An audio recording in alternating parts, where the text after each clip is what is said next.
The monarchy had survived scandal, betrayal, exile, and grief. But nothing prepared the palace for the morning William stepped into the private chamber and forced a decision no one believed he would dare make. The crown jewels held under the Queen Mother's private trust were no longer to remain in Camilla's possession. They were to be returned, immediately. And in that single command, old wounds reopened across the royal family. Before we go deeper into what this really means for the royal family, make sure to subscribe so you don't miss a single update. William stood beside the long table in Buckingham Palace and did not reach for the chair offered to him. The prince kept his eyes fixed on the sealed inventory file placed before him, because he understood what that file carried. The Queen Mother's private trust, a protected family arrangement meant to guard selected jewels, heirlooms, and legacy pieces for the monarchy's future, was no longer a quiet matter of storage. It had become a line in the sand. One side held tradition, the other held possession, and he knew Camilla would feel the blow before the palace even found the words to soften it. The room fell still when William gave the order. Camilla was to return the crown jewels held under that trust, including the pieces reserved for ceremonial legacy and dynastic continuity, meaning the jewels tied not to personal comfort, but to the long survival of the crown itself. The future king did not raise his voice. He did not need to. His jaw tightened. His fingers rested flat against the table, and every courtier in the room understood that the command had already moved beyond discussion. This was not a request. This was recovery. Camilla received the message in a private sitting room, and for one breath, she seemed not to understand it. Then the meaning landed. The queen consort lowered herself slowly into a chair, as if the weight of the words had reached her knees before her mind could form a response. The jewels mattered, yes, but the humiliation mattered more. William had not challenged a necklace or a brooch. He had challenged her place beside Charles, and she knew everyone would hear the silence that followed. Charles was told before the hour ended. The king listened without interruption, his face closed, his hand resting beside the paper he had not yet signed. He knew William had already authorized the recovery process, and that knowledge struck harder than anger. A senior courtier, standing near the door, noticed the annotations inside the file. They did not read like decoration notes. They read like warnings. These pieces were never meant to become personal trophies. The order was only the beginning, because every jewel named in that file carried a memory, and every memory pointed back to a rivalry the palace had tried to bury. But before the palace could absorb the force of William's command, the people at the heart of the storm had to confront what those jewels meant to them personally. For the public, the crown jewels were symbols of pageantry, history, and royal splendor. Inside the palace, they were something far more dangerous. They were proof of rank, proof of favor, proof of belonging. William understood that. Camilla understood it too. And Charles, caught between the woman beside him and the son destined to follow him, knew this was no longer about diamonds. It was about power. William carried the burden like a stone pressed against his chest.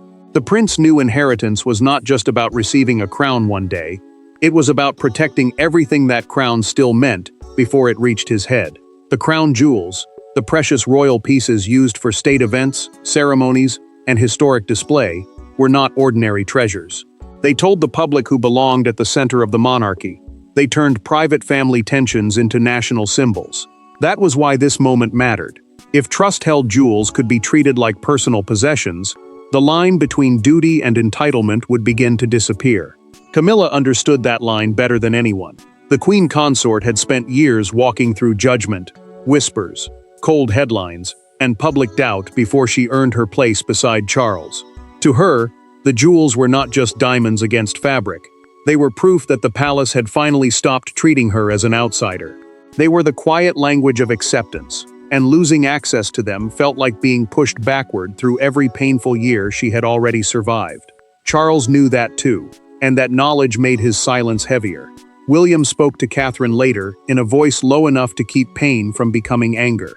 The princess listened as he admitted that forcing the return would wound Camilla in a way no official statement could hide. Catherine did not interrupt him. She understood the danger of ambiguity, because royal ambiguity has a cruel habit of becoming conflict. The institution, the working structure of the monarchy, including its rules, roles, and public responsibilities, could not survive if symbols were allowed to drift into private control. William knew the order would look cold. Catherine knew it might still be necessary.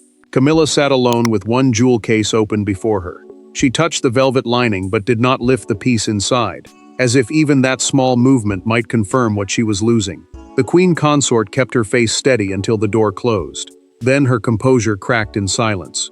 Somewhere else in the palace, Charles learned that the Queen Mother's trust language had been read too generously by people around her, and the king understood the danger too late. A private aide warned William that asking for the jewels back could be seen as stripping Camilla of symbolic protection. The prince heard the warning and did not dismiss it. But then one name surfaced in the file, one ceremonial necklace that made the room feel colder. And that necklace would lead the palace back to the private moment that turned suspicion into action. Every royal crisis has a moment everyone later remembers differently. Some call it an accident, some call it a misunderstanding. But inside the palace, this one had a name: the Windsor Memorial Reception. That evening, Camilla appeared wearing a necklace, linked to the Queen Mother's private trust. William saw it across the room. Catherine saw his face change. And from that instant, something quiet and dangerous began moving beneath the surface. William did not speak at first. The prince simply watched as Camilla greeted guests with the calm confidence of a woman who knew every eye in the room would measure what she wore. The Windsor Memorial Reception, a private royal gathering held to honor family memory and past service, mattered because it was built on respect, restraint, and legacy. It was not supposed to become a battlefield. Yet the necklace resting against Camilla changed the meaning of the entire evening.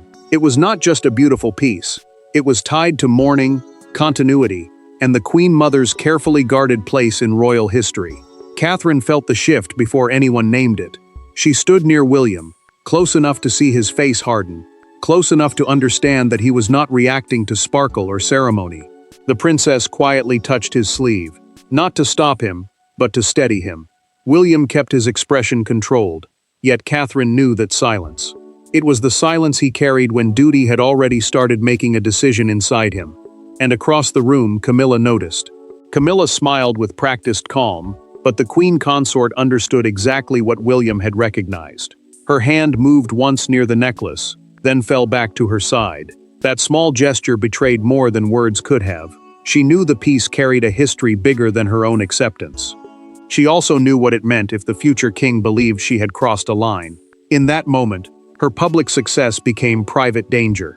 The very jewel that seemed to confirm her place beside Charles now threatened to expose how fragile that place still was. William asked for the trust inventory before the night was over. The inventory, the official list recording protected royal pieces and who may access them, should have been simple to produce. But when the aide hesitated, the prince understood there was a deeper problem. The aide finally admitted, through a documented internal account, prepared later for the palace office, that access records had not been reviewed for years. That admission turned concern into alarm. Charles learned of the request that same night, and the king knew at once that this was no longer a family discomfort. William had taken one public moment and pulled it into the machinery of royal authority. The necklace had done what no argument could do. It had forced the hidden question into the open. Once the inventory reached William, the dispute could no longer be managed through silence, because the next step required a direct confrontation. What began as a look across a reception room now moved behind closed doors, where William and Camilla finally faced each other without ceremony to protect them. There are moments when royal politeness becomes more frightening than rage. William did not shout when he entered the room. Camilla did not rise when he arrived. The air between them carried years of unresolved history, old loyalties, public sacrifices, and private resentment. Then William placed the inventory file on the table. Camilla looked at it once, then looked away. She already knew why he had come. William closed the door behind him, and the quiet became its own warning. The prince had chosen this meeting carefully, with no photographers, no public courtiers, and only one senior aide waiting outside, because privacy made the confrontation sharper. The inventory file, the official record listing protected royal jewels, their custody, and their permitted use, lay between them like a verdict. Its pages named the pieces connected to the Queen Mother's private trust, a family protection arrangement meant to keep certain jewels tied to the crown's future rather than one person's comfort. Camilla kept her hands still in her lap, but her eyes moved once toward the file. The queen consort knew what the recovery schedule meant. It did not simply ask for jewels to be returned later. It expected the process to begin immediately. William chose each word with care, folding his hands together to hide the tension rising through him. He told her the pieces had to go back under trust control. He told her the monarchy could not afford confusion over what belonged to personal use and what belonged to history. Camilla answered with ice in her voice. She reminded William that she had served beside Charles through years of mockery, suspicion, and public doubt. She said she would not be treated like a temporary occupant of royal history, not after giving so much of herself to the institution that now seemed ready to wound her. The words struck him, because he knew there was truth inside her pain. Yet the prince also knew pain could not rewrite the rules of inheritance. William revealed that the Windsor memorial reception had changed everything. The prince explained that seeing the necklace there forced him to ask whether trust-held pieces were being used beyond their intended purpose. The queen consort did not flinch, but her face hardened when he mentioned that night. Then she pushed back with the one name he had not wanted to hear. Charles knew. The king knew about her access, she said, and if there had been a mistake, it had not been hers alone. William absorbed the blow in silence. For the first time, the confrontation was no longer just between him and Camilla. It reached through the closed door toward Charles, toward the father who had allowed too much to remain undefined. The acknowledgement form remained unsigned when she pushed it away. Camilla refused to yield, and William did not argue further. The prince left the file open on the table, a quiet signal that the palace machinery would now begin moving without her consent. Once she refused to yield, the issue stopped being personal and became a test of who truly controlled the monarchy's most sacred symbols. The monarchy does not always move with thunder. Sometimes it moves through signatures, locked cabinets, whispered instructions, and the quiet arrival of officials who do not need to raise their voices. After Camilla resisted William's order, the palace entered a colder phase. The question was no longer whether she felt wounded. The question was, who had authority over the crown's memory? The consort beside the king, or the heir protecting the throne? William's decision gained force the moment the palace legal office began reading the trust language line by line. The prince had not asked them to search for drama. He had asked them to find the boundary. The palace legal office, the private team that reviews royal papers, property rules, and sensitive family agreements, now had to separate personal adornment from protected dynastic property. That difference mattered, because a jewel worn for comfort could be returned quietly, but a jewel tied to dynasty belonged to the monarchy's future, and William knew the future could not be left to feelings. Charles read the summary alone. The king set his glasses down beside the page and did not move for several seconds. He understood at once what William had done. The prince had forced a choice his father had avoided for too long, because Charles had tried to hold peace together by leaving hard questions unanswered. Yet silence had become its own decision. The king could now see that his wish to protect Camilla from fresh humiliation had allowed the problem to grow sharper, colder, and harder to hide. Camilla waited for the call that did not come. The queen consort kept her phone close, expecting Charles to defend her, or at least to ask William to slow the process. When the room stayed quiet, her anger began to change shape. It became fear. Not fear of losing jewels alone, but fear of what their removal would say about her standing. If the palace could take back symbols once placed near her, then every mark of acceptance she had fought for could suddenly feel borrowed. William received the next warning through a private courtier's documented account prepared for the household office. The courtier informed him that several pieces had moved more often than the official access notes suggested. The prince listened without interruption, but the information hardened his resolve. This was no longer about one necklace from the Windsor memorial reception. It was about whether royal symbols had drifted beyond the control of the very structure meant to protect them. Catherine learned the same truth in a quiet briefing, and felt her concern deepen. The princess had first seen pain in William's face, then humiliation in Camilla's silence. But now she saw something larger. The dispute had moved beyond family discomfort into institutional risk. If the monarchy looked careless with its own sacred objects, the public would ask what else had been left undefined. The machinery was now in motion.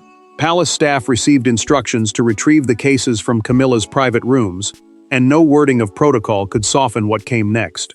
But nothing in palace protocol could soften the emotional blow of the moment Camilla realized the jewels were actually being taken back. The first sign that the order was real did not come through a speech or public statement. It came through the sound of a door opening. Two officials entered quietly, A senior aide carried the return list. Camilla stood beside the cabinet, still, pale, and furious. For years, those cases had symbolized her place beside the crown. Now, one by one, they were being counted, closed, and removed from her reach. Camilla did not step aside at once. The queen consort remained beside the cabinet, as if standing there could still protect what the order had already taken from her. The return list, the written schedule naming each jewel to be checked, sealed, and moved back under trust control, made the process feel cold and final. It mattered because no palace official could pretend this was a misunderstanding anymore. Each item had to be matched against the inventory before removal, and that meant her private rooms had become part of the recovery itself. The senior aide opened the first velvet case with both hands. Camilla watched the movement without blinking, but her fingers tightened around the back of a chair until her knuckles lost their color. The queen consort had endured public judgment before, yet this was different. Public criticism could be survived with dignity. This felt like the palace itself had entered her room and measured her worth item by item. Every closed case sounded like a quiet sentence. Charles appeared at the doorway and stopped. The king saw Camilla's face before he saw the open cabinet, and for a moment, he looked like a man caught between regret and duty. He did not enter immediately. That hesitation wounded her more deeply than William's order, because the prince had come as an opponent, but Charles was supposed to come as protection.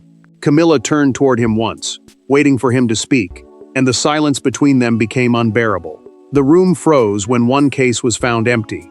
An official looked down at the return list, then back toward the cabinet, and the pause cut through every person present. Camilla's eyes sharpened. Charles stepped forward at last. Then the aide explained, through a recorded internal note prepared after the removal, that the missing piece had already been transferred for inspection. The explanation calmed the room, but it did not soften the damage. For one terrible breath, everyone had felt how fragile trust had become. William was informed soon after. The prince listened as a private secretary described Camilla's reaction, the empty case, and Charles's hesitation at the door. He had expected anger. He had expected resistance. But now he understood that the recovery had become emotionally explosive, not merely procedural. The future king had reclaimed the jewels, yet the family wound had widened. Charles finally asked William to meet him alone, away from courtiers, papers, and carefully chosen phrases. The jewels had been removed, but the deepest wound remained untouched until father and son faced each other alone. For all the machinery of monarchy, the turning point came down to two men in one room. No aides, no advisors, no official wording to hide behind. Charles stood near the window, older than he had looked that morning. William entered with the weight of the future on his shoulders.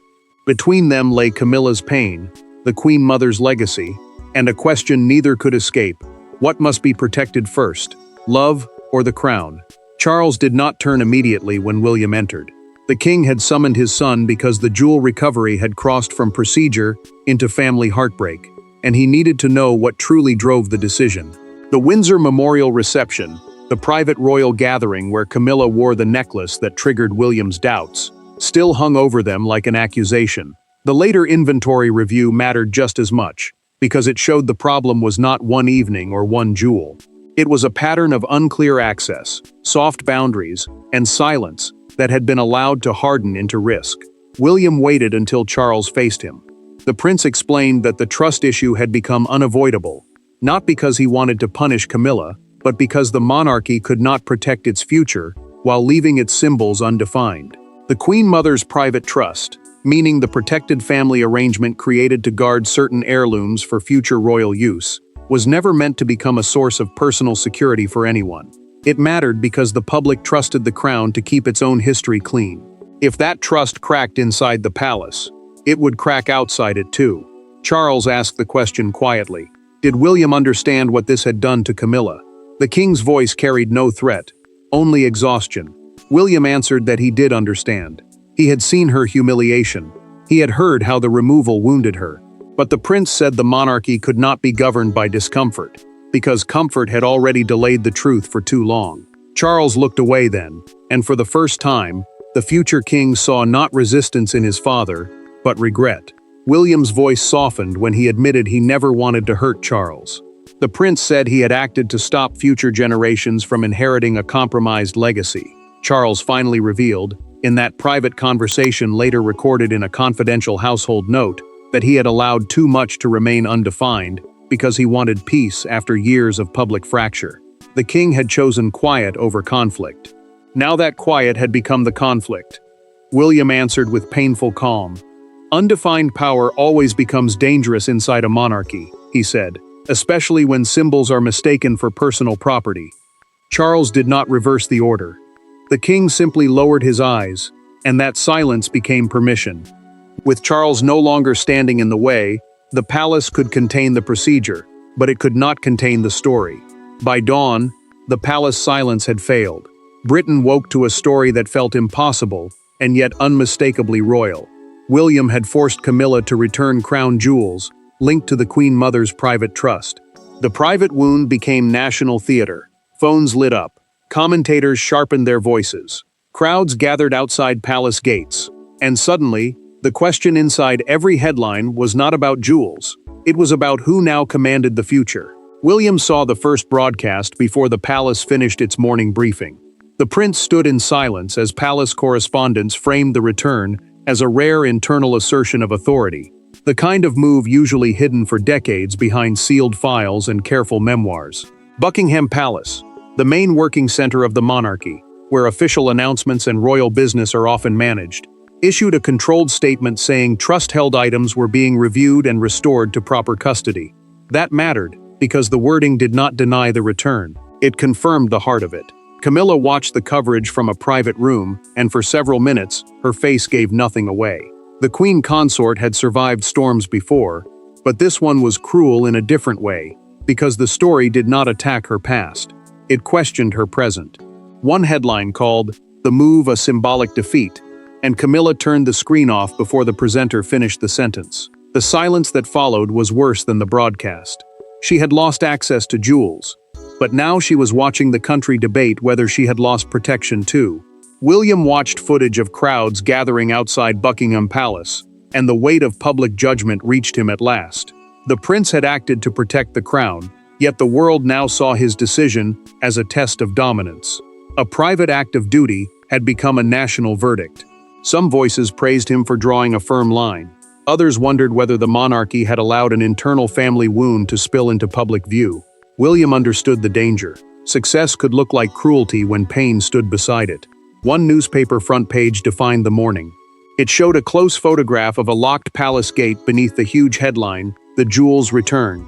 That image traveled faster than any palace statement. A broadcaster later described the episode, in a recorded morning segment, as the clearest sign yet that William's reign has begun, before the crown has reached his head. The words landed heavily because they named what many were already thinking. Charles still wore the crown, but William had shown the will to guard its meaning. Charles heard that line repeated in a private briefing and said nothing.